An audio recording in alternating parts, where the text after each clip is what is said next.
नमस्कार, मैं तनुष्का। स्वागत है आपका जोहार लाइव में। आइए जानते हैं आज की 10 बड़ी खबरें। हाईकोर्ट के फैसले के खिलाफ हेमंत सोरेन ने सुप्रीम कोर्ट में दी चुनौती। 1 अप्रैल को होगी सुनवाई। विधानसभा सत्र में शामिल होने की अनुमति देने से इनकार करने के हाईकोर्ट के फैसले को पूर्व सीएम हेमंत सोरेन ने सुप्रीम कोर्ट में चुनौती दी है, जिसकी सुनवाई 1 अप्रैल को होगी। सुनवाई के लिए मामला जस्टिस सूर्यकांत द्विवेदी और जस्टिस केवी विश्वनाथन की अदालत में सूचीबद्ध किया गया है। बताते चले कि पूर्व सीएम हेमंत सोरेन ने 23 फरवरी से शुरू और 2 मार्च को संपन्न हुए विधानसभा के बजट सत्र में शामिल होने देने की झारखंड हाईकोर्ट से अनुमति मांगी थी। हाईकोर्ट ने 28 फरवरी को उनकी याचिका खारिज कर दी।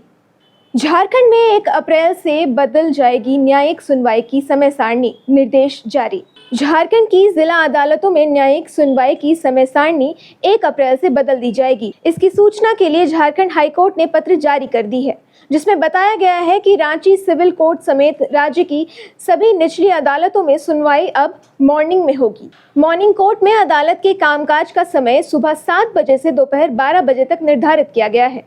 ये व्यवस्था 29 जून तक चलेगी।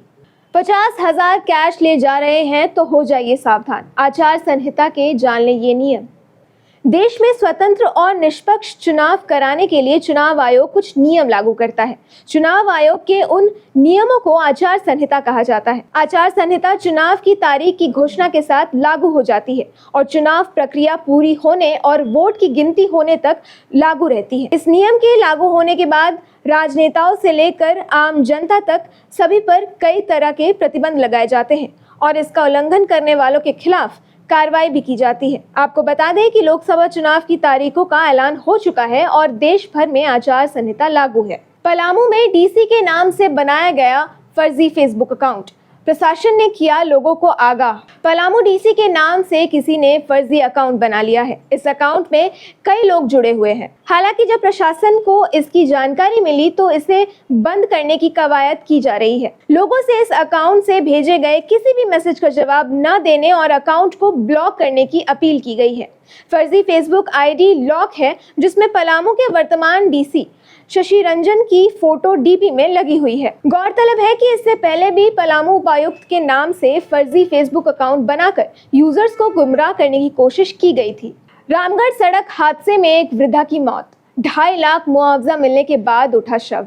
रजरप्पा थाना क्षेत्र के लारी बुद्ध बाजार राष्ट्रीय उच्च मार्ग 23 पर बुधवार की सुबह एक वृद्ध महिला बालू देवी का स्विफ्ट कार की चपेट में आने से घटनास्थल पर ही मौत हो जाती है।